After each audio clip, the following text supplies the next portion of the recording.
chúng ta thấy và chung lắm thành phong in tiền hạ qua tết double qua tết thì đấy minum paria itu tu na last lang tuin Jesus Christ so mi sing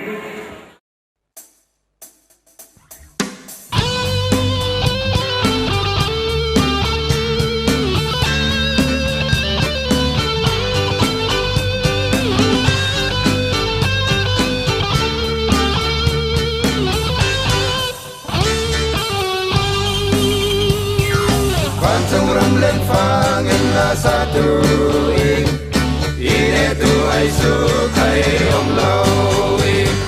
pancung ram leng fangin harsana om law ang nakin mun na tung le turi sing tunin bantung kya si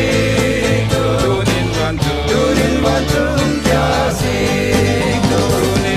tunin bantung kya si tu tat law pa na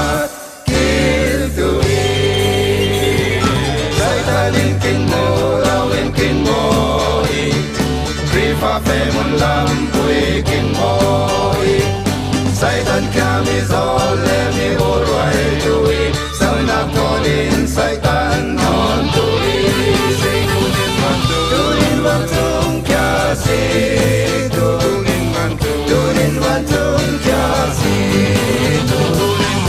Tunin bantung kya si Tu tatlaw pa dyan na kil tui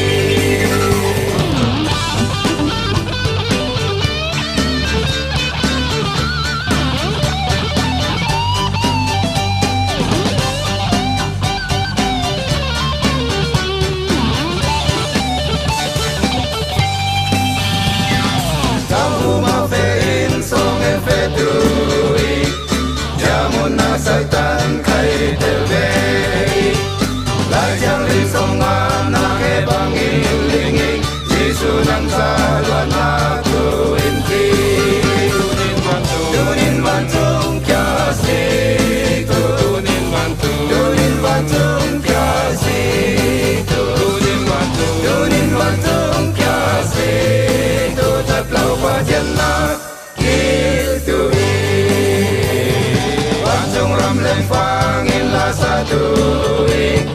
ini tu ai sukai om lawi pancung ram leng fangin harsana om law ang nakim mula tung le tui sing tunin bantung kya si tunin bantung kya si